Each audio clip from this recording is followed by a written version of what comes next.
감사합니다. 우리 하나님 말씀 보도록 하겠습니다. 구약 성경입니다. 역대상 21장 1절에서 8절. 역대상 21장 1절에서 8절. 제가 가진 성경은 642페이지에 있습니다. 역대상 21장 1절에서 8절의 말씀 봉독하겠습니다. 사탄이 일어나 이스라엘을 대적하고 다윗을 충동하여 이스라엘을 계수하게 하니라. 다윗이 요압과 백성의 지도자들에게 이르되 너희는 가서 브엘세바에서부터 단까지 이스라엘을 계수하고 돌아와 내게 보고하여 그 수요를 알게 하라 하니, 요압이 아뢰되 여호와께서 그 백성을 지금보다 100배나 더하시기를 원하나이다. 내 주 왕이여, 이 백성이 다 내 주의 종이 아니니까 내 주께서 어찌하여 이 일을 명령하시나이까? 어찌하여 이스라엘이 범죄하게 하시나이까 하나, 왕의 명령이 요압을 재촉한지라. 드디어 요압이 떠나 이스라엘 땅에 두루 다닌 후에 예루살렘으로 돌아와 요압이 백성의 수요를 다윗에게 보고하니, 이스라엘 중에 칼을 뺄 만한 자가 110만 명이요 유다 중에 칼을 뺄 만한 자가 47만 명이라. 요압이 왕의 명령을 마땅치 않게 여겨 레위와 베냐민 사람은 계수하지 아니하였더라. 하나님이 이 일을 악하게 여기사 이스라엘을 치심해 다윗이 하나님께 아뢰되 내가 이 일을 행함으로 큰 죄를 범하였나이다. 이제 간구하옵나니 종의 죄를 용서하여 주옵소서. 내가 심히 미련하게 행하였나이다 하니라. 아멘. 심히 미련하게 행한 다윗이라고 하는 제목 가지고 말씀 증거하겠습니다.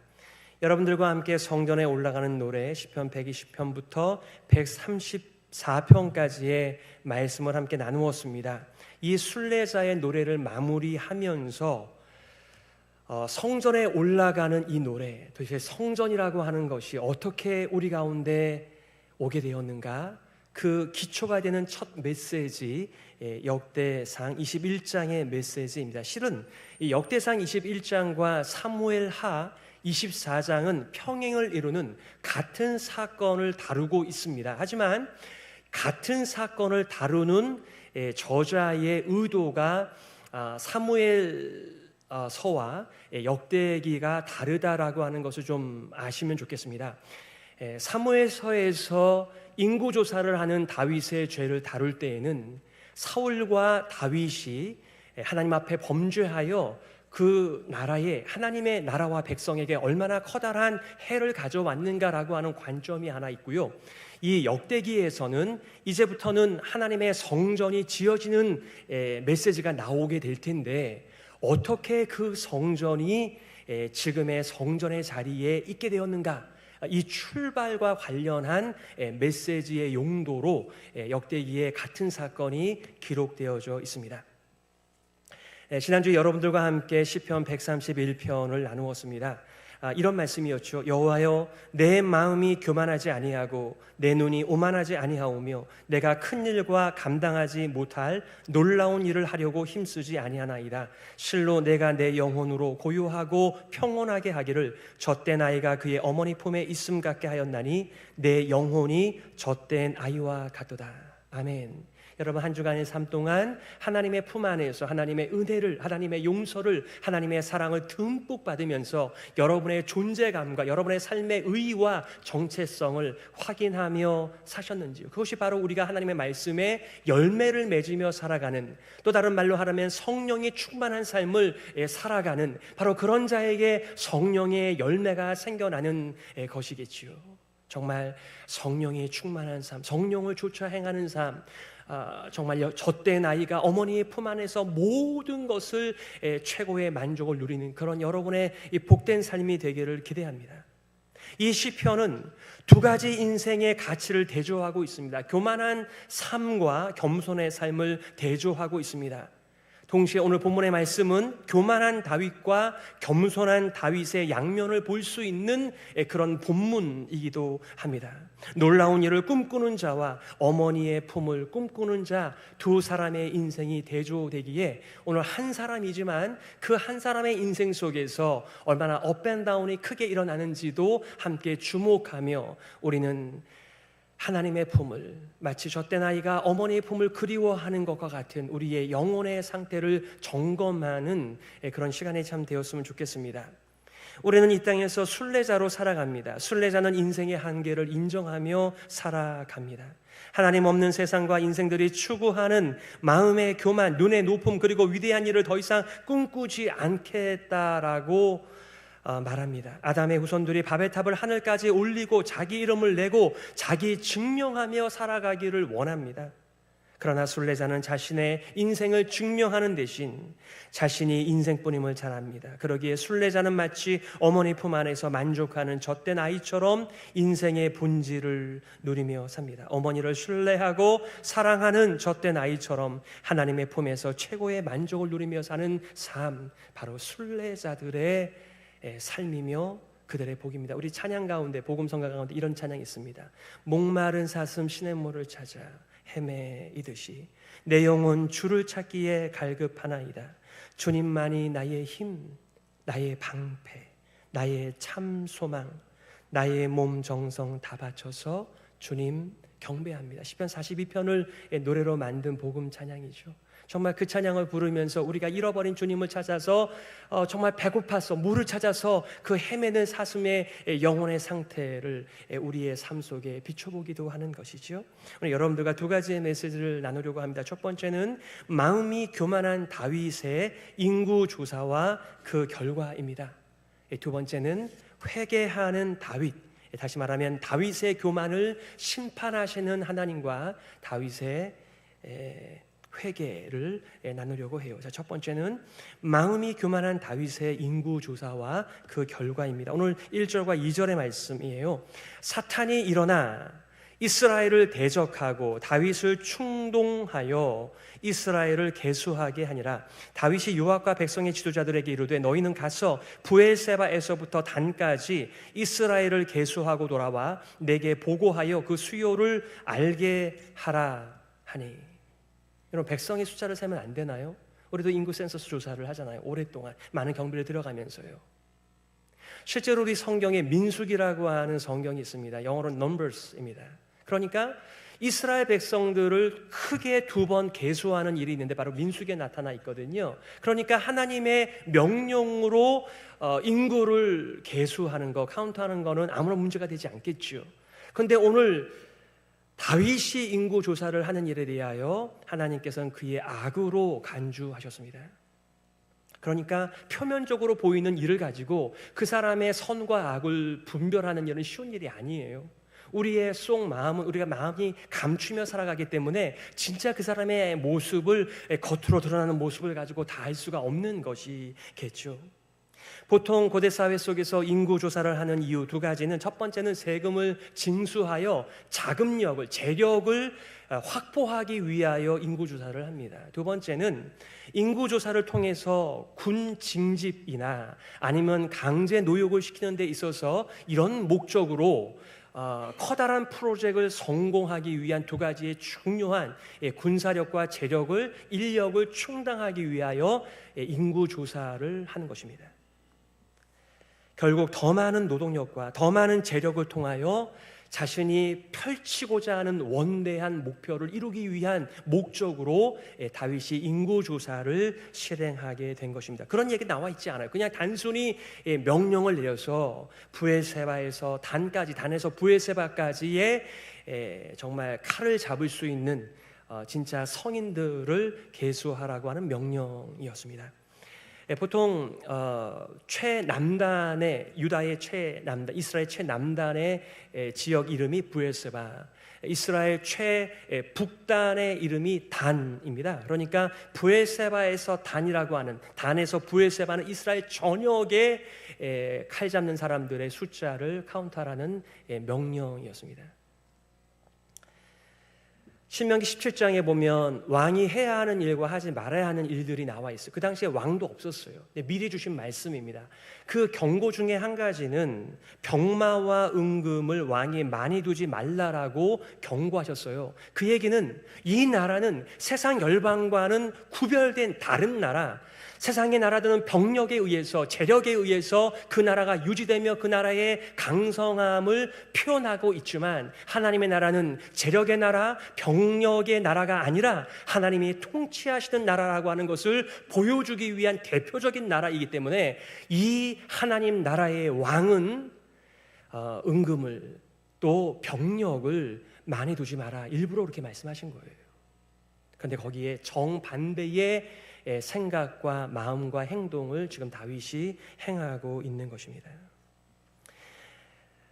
사실 여기서 말하고 있는 사탄에 대해서는 the devil, 정말 우리가 의미하는 하나님을 대적하는 자, 그 사탄 단수를 의미하기도 하는 고유명사일 수도 있고, 아니면 다윗을 넘어지게 하는 모든 자들을 가리키는 총체적 표현으로 이 사탄이라는 말이 사용되기도 합니다. 우리 교회 오셨던 송병현 교수는 이 두 가지 해석을 다 열어놓고 있습니다. 그래서 다윗이 몰락하기를 바라며 주변에 맴돌며 온갖 간교한 조언으로 다윗의 허세와 다윗의 교만을 부추기는 사람일 수 있겠다라고 이 해석을 열어두고 있는 것이지요. 그러니까 다윗에게 없는 마음을 넣어준 것이 아니라 다윗에게 있었지만 절제되었던 그 마음을 살살살 충동하고 꿰었다. 그래서 넘어가고 있는 다윗의 모습을 보게 되는 것이죠. 사실 다윗은 이스라엘 전체의 왕이 된 지가 얼마 되지 않았습니다. 원래는 유다 지파만의 왕으로 먼저 등극합니다. 그 이후에 이스라엘 전체의 통일 왕국의 왕으로 등극하니 그의 마음 가운데 어떤 마음이 있을까요? 정말 자신의 위대함, 자신의 강력한 힘의 증거로 온 이스라엘 전체가 자신에게 복종하는, 자신의 수하에 있는 그런 자것임을 확인하고 싶어하는 자기 존재 증명의 유혹에 빠진 것이지요. 실제로 다윗은 많은 열등감 가운데 살아갈 수밖에 없는 존재였죠.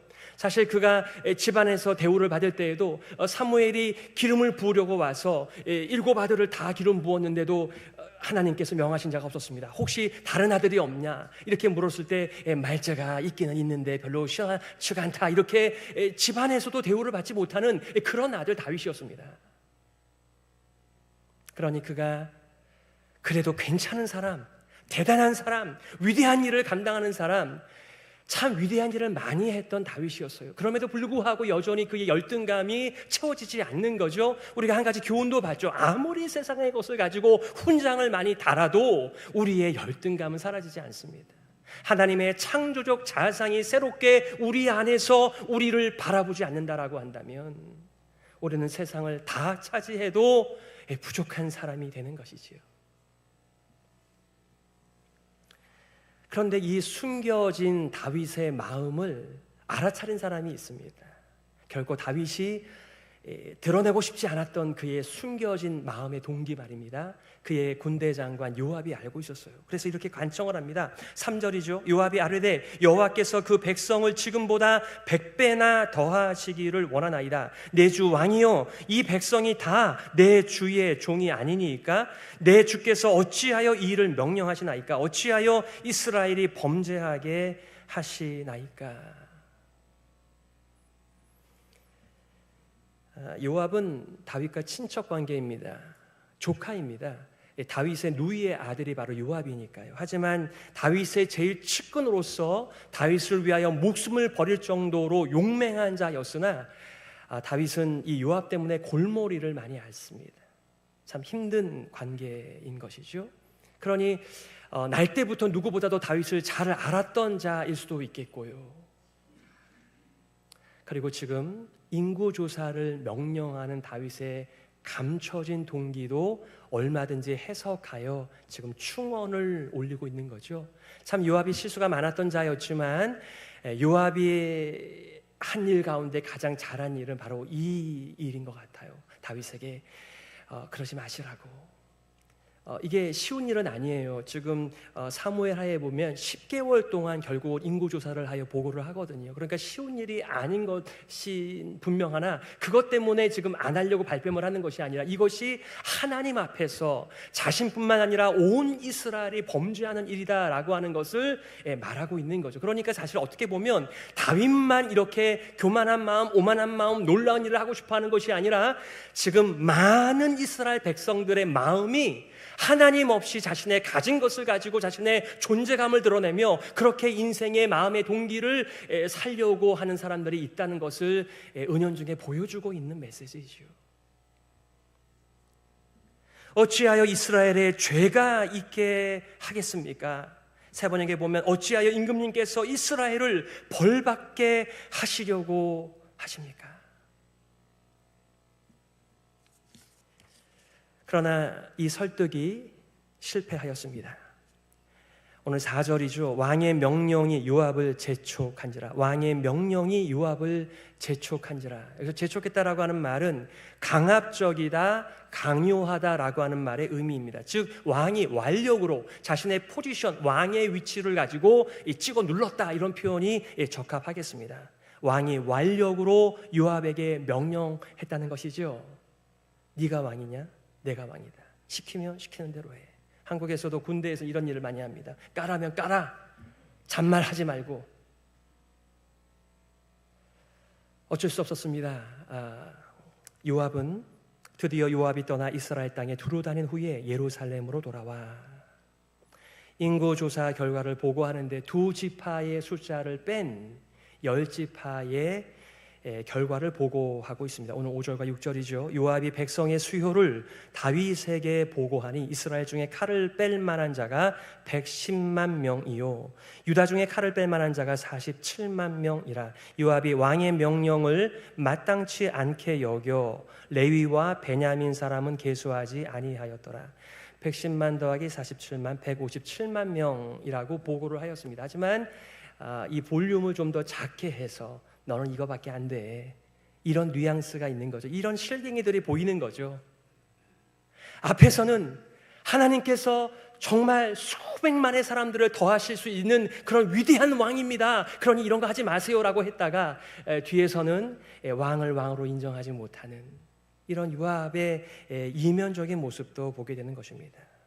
여기서 왕의 명령을 마땅치 않게 여겼다라고 하는 말은 싫어했다, 혐오하다라고 하는 그의 매우 부정적인 감정을 표현하는 표현입니다. 위치는 내가 어쩔 수 없이 너보다 아래니까 내가 순종은 하겠지만 이 거짓 보고이죠. 충성스러운 보고를 하고 있는 요압도 비춰주고 있는 것이죠. 자, 두 번째 메시지는 다윗의 교만을 심판하시는 하나님과 회개하는 다윗입니다. 오늘 7절에 하나님께서 이 일을 악하게 보시고 이스라엘을 치셨다, 이렇게 있습니다. 요압의 말대로 다윗의 인구조사의 중심을 보신 하나님께서는 그를 악하게 보셨습니다. 그리고 재앙을 내리셨습니다. 어떤 재앙인지 지금 기록에 나와 있지 않습니다. 하지만 이 재앙이 다윗을 깨닫게 하였습니다. 자기가 무슨 일을 계획하였는지, 자신이 무슨 일을 행하였는지, 자기가 하나님 앞에서 인생뿐인 것을 잊어버린 채 어떤 일을 몰아붙여서 성과를 내었는지 그것을 깨닫게 되었다고요. 그리고 나서 그는 이렇게 자백하고 있습니다. 8절. 그래서 다윗이 하나님께 자백하였다. 이거 세 번역입니다. 그래서 다윗이 하나님께 자백하였다. 내가 이런 일을 하여 큰 죄를 지었습니다. 그러나 이제 이 종의 죄를 용서해 주시기를 빕니다. 참으로 내가 너무나도 어리석은 일을 하였습니다. 제가 보통은 그 당시에 이 옛날 성경의 원래 성경의 메시지를 제목을 잘 잡지 않는데 오늘은 이 다윗의 고백대로 오늘 설교의 제목을 잡았습니다. 제가 너무나도 어리석은 일을 하였습니다.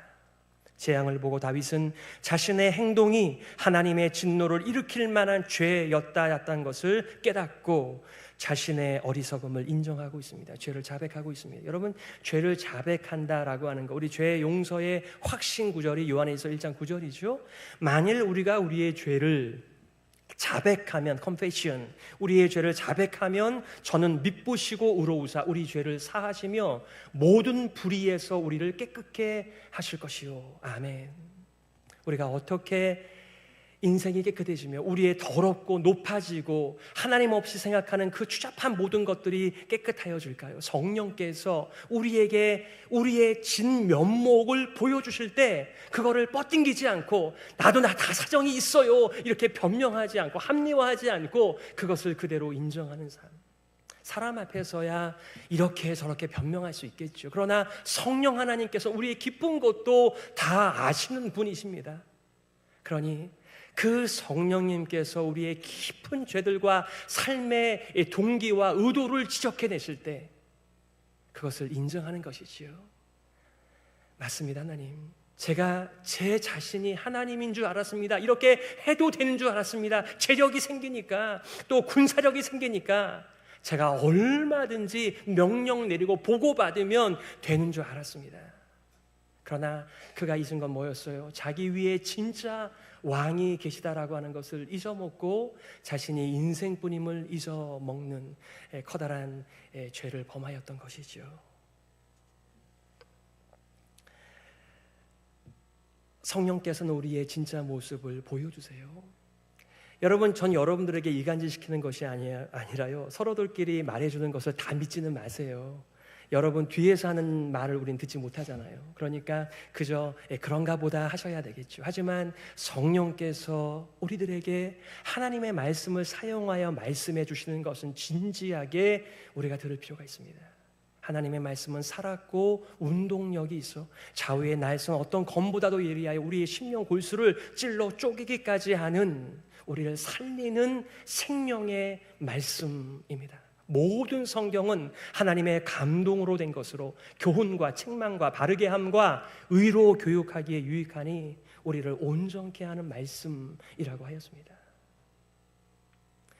지금도 성령께서는 우리들에게 말씀해 주세요. 우리의 진짜를 보여주세요. 그때 우리는 맞습니다, 인정합니다. 제가 이 정도 수준밖에는 되지 않습니다. 정말 다윗이 감추고 싶었던 건데 요압에게도 들켜서 그렇게 화가 났겠죠. 불편했겠죠. 창피했겠죠. 자기의 감춘 속마음이 비춰졌으니까요. 그리고 하나님 앞에서 자신의 죄를 자백하며 인정하며 하나님의 용서를, 자비를, 은혜를 구하고 있습니다. 우리가 읽지 않았지만 17절에 이렇게 기도합니다. 하나님께 아뢰되 명령하여 백성을 계수하게 한 자가 내가 아니니까? 범죄하고 악을 행한 자는 곧 나이니이다. 이 양떼는 무엇을 행하였나이까? 청하건대 나의 하나님 여호와여 주의 손으로 나와 내 아버지의 집을 치시고 주의 백성에게 재앙을 내리지 마옵소서 하니라. 그가 자신의 죄악을 깨달은 다음날 갓 선지자가 다윗을 찾아옵니다. 그리고 하나님의 말씀을 전합니다. 하나님께서 재앙 3가지를 준비하셨다는 것이죠. 첫 번째는 3년의 기근, 두 번째는 3개월의 적에게 쫓김, 그리고 3일의 전염병, 여호와의 칼이라고 나와 있는 3일의 전염병 선택하시오. 그 중에 하나를. 그가 1번, 2번, 3번 중에 선택하진 않아요. 다만 이렇게 고백을 합니다. 하나님, 제가 사람들에게 이 재앙을 받고 싶지 않습니다. 저는 하나님께 이 재앙을 받고 싶습니다. 그리고 하나님께서는 3일에 전염병을 통하여 이스라엘 전체를 치십니다. 거기에 대한 반응이 지금 다윗이 하나님, 잘못을 한 거는 저인데 우리 양떼들을 좀 긍휼히 여겨주십시오 라고 간구해요. 사실상 이 기도문 자체는 너무나 귀한 기도이죠. 목자가 드릴 만한 기도이죠. 왕이 드려야만 하는 기도이지요. 그러나 사실은 이 기도조차도 무엇입니까? 사실은 하나님이 진짜 왕이십니다. 공의가 더 높아도 하나님이 인생의 공의와 정의보다 더 높습니다. 인간을 향한 하나님의 은혜와 용서와 긍휼과 사랑도 사람이 생각하는 것보다 하나님이 더 크고 깊습니다. 지금 이스라엘을 모르고 있는 다윗이 이렇게 간구하고 있는 것이지요. 하나님께서는 다윗 때문에 무지한 무고한 사람을 심판하시는 것이 아니라 하나님은 이스라엘에 대해서도 오래오래 참으셨을 것이라고요. 하나님을 인정하지 않은 제 자신의 힘과 능력과 자기의 존재됨을 증명하면서 놀라운 일을 꿈꾸는 수많은 이스라엘을 오랫동안 참으시다가 이 다윗의 일로 한꺼번에 한번 정리를 하시는 기간이고, 더군다나 끝까지 정리하지 않으세요. 그 마음에 또 극렬한 마음이 생기셔서 이 천사를 멈추게 하시는 분, 우리 하나님이세요. 다윗은 장로들과 함께 베옷을 입고 회개합니다. 그리고 애원하기를 자신과 자신의 집을 치시고 백성들에게 재앙을 내리지 말아달라고 간구합니다. 하나님께서는 그의 자비를 통하여 아라우나의 오르난의 타작 마당 곁에서 그 천사를 멈추게 하십니다. 역대하 3장 1절에 보면 이때의 일을 솔로몬의 시대에 회상하면서 이렇게 기록을 하고 있습니다. 솔로몬이 예루살렘 모리아 산에 여호와의 전 건축하기를 시작하니 그곳은 전에 여호와께서 그의 아버지 다윗에게 나타나신 곳이요 여부수 사람 오르난의 타작 마당에 다윗이 정한 곳이라. 우리는 성전에 올라가는 노래를 함께 나누었습니다. 우리는 성전에 왜 올라갑니까? 성전이 어떤 곳인 것인가를 오늘 본문의 말씀이 잘 보여주고 있습니다. 다윗은 하나님의 심판이 멈춘 곳에서 번제와 하목제를 올리고 있습니다. 바로 성전 건축의 자리가 되는 모리아 산 아라우나의 타작마당, 오르난의 타작마당이었습니다. 다윗이 이르되 이는 여호와 하나님의 성전이요 이는 이스라엘의 번제단이로다. 바로 이것은 1000년 전에 아브라함이 이삭을 바치려고 했던 장소였습니다. 하지만 하나님께서는 이삭을 잡지 않으시고 숫 양을 준비하여 대신 그의 피를, 그의 제사를 받아주셨습니다. 그러니 여러분, 우리가 성전을 향하여 올라간다라고 하는 말의 의미가 무엇일까요? 성전을 향하여 올라가는 자들은 누구일까요? 하나님의 재앙과 진노 가운데 있는 우리가 이제는 예수님을 통하여 은혜의 보좌 앞에 나아갈 수 있게 되었으니 행진하면서 주님께로 나아가는 이 커다란 그림을 한마디로 성전에 올라가는 노래, 바로 순례자의 노래라고 말하고 있는 것입니다. 역대기 저자는 오르난의 타작마당에 지어질 성전이 바로 하나님께서 진노와 재앙을 멈추신 곳, 그리고 그들을 하나님의 자비로 용서하시는 장소가 될 것임을 이렇게 표현하고 있는 것입니다. 성전이 무엇입니까? 하나님께 배역한 인생들이 하나님의 진노와 재앙 가운데 마땅히 죽어 마땅하지만 자신의 무능력을, 자신의 죄인됨을 깨닫고 여호와께 죄를 회개하고 용서를 받는 곳, 우리의 인생이 새 출발하는 곳, 바로 그곳이 진정한 성전이죠. 신약의 뒤안길에서 이렇게 말하죠. 너희가 하나님의 성전인 것과 하나님의 성령이 너희 안에 거하시는 것을 알지 못하느냐. 성령이 함께 머무는 그곳, 성전. 성령께서 우리를 예수 그리스도께로, 하나님의 말씀께로 인도하는 바로 그곳, 그곳이 성전이라고 말하고 있습니다. 말씀을 요약하며 적용하고 싶습니다. 다윗은 승승장구하며 유다를 부강한 나라로 만들었습니다. 그러나 그는 성공에 취하여 어리석은 선택을 하고 인구조사를 실행하였습니다. 요압을 통하여 왕의 계획에 제동을 걸었지만 소용이 없었습니다. 하나님의 심판을 받게 되었습니다. 어리석은 다윗의 행동은 백성 7만을 죽게 만들었습니다. 다윗이 무너진 이유는 놀라운 일을 하고 싶었기 때문에 그렇습니다. 자신의 존재감, 자신이 온 이스라엘의 왕됨을 증명하고 확인하고 싶었던 것이었죠. 자신을 드러내고 싶었습니다. 지금도 충분해 보였지만 한때 그의 정욕 때문에 신하를 죽이고 그의 아내를 빼앗더니 이제 그의 교만 때문에 온 나라의 재앙을 가져오게 되었습니다. 사탄 혹은 우리의 원수는 하나님을 의지하는 대신에 자신을 의지하게 충동을 합니다. 다윗은 큰 레슨을 받았을 것입니다. 이 일을 통해 하나님의 자리를 넘보았던 아담처럼 자신의 위에 진정한 왕이 계심을 비로소 깨닫게 되고 하나님의 은혜와 자비와 긍휼을 용서를 구하는 곳, 바로 성전이었습니다. 베드로 사도는 우리들에게 이렇게 권면하였습니다. 근신하라, 깨어라, 너희 대적 마귀가 우는 사자같이 두루다니며 삼킬 자를 찾나니. 예수님께서는 누가 천국에서 하나님의 나라에서 큰 자입니까? 큰 자리에 관심이 있던 이런 자들을 향하여 이렇게 말씀하셨습니다. 예수께서 한 어린아이를 불러 그들 가운데 세우시고 진실로 너희에게 이르노니 너희가 돌이켜 어린 아이들과 같이 되지 아니하면 결단코 천국에 들어가지 못하리라. 이 세상은 자신을 확신하며 살아가는 승리에 도취된 세상이지만 우리는 하나님을 확신하며 살아가는 하나님의 품을 사모하는 젖된 아이와 같은 순례자들입니다. 우리는 순례자들입니다. 용서와 은혜와 하나님의 사랑이 넘치는 성전에 올라가기를 기대하는 바로 그 자리를 노래하는 사람들입니다. 부디 하나님의 용서와 긍휼과 은혜와 사랑을 인생을 살아가실 때마다 소원하시면서 하나님의 아름다운 통치 가운데 살아가시는 여러분 모두가 되시기를 예수님의 이름으로 축복합니다.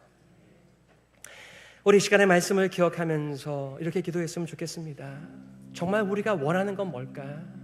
우리의 깊은 마음 속에 뭐가 자리를 잡고 있는가? 나는 어떤 노래를 부르며 살아가는가? 우리는 성전에 올라가 하나님의 은혜와 사랑과 긍휼과 그 품을 고대하며 살아가는 사람들이에요. 이 세상이 추구하는 굉장한 일에 허상에 충동받지 않게 하여 주옵소서. 교만하지 않게 하여 주옵소서. 순례자로서 하나님의 은혜가 넘치는 성전을 올라가는 생애가 되게 하여 주옵소서. 우리 말씀을 기억하면서요 함께 기도하며 나아가겠습니다.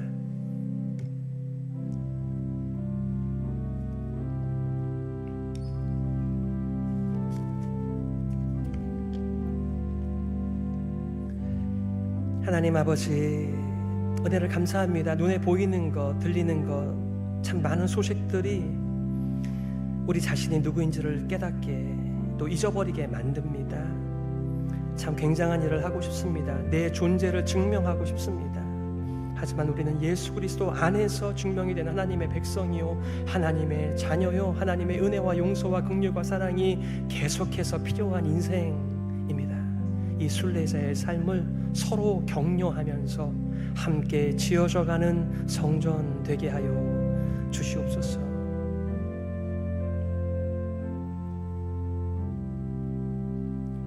하나님 아버지, 이 세상에 근신된 일이 많고 굉장한 일, 위대한 일에 노고 때문에 참 쉴만한 일이 없습니다. 하지만 하나님께서 자신의 품을 열어주시고 우리를 초대하여 주시니 감사합니다. 하나님의 용서가 있는, 하나님의 은혜가 넘치는, 하나님의 긍휼과 사랑이 있는 그 품을 노래하면서 하나님의 영원한 통치 가운데 살아가는 순례자들이 되게 하여 주시옵소서.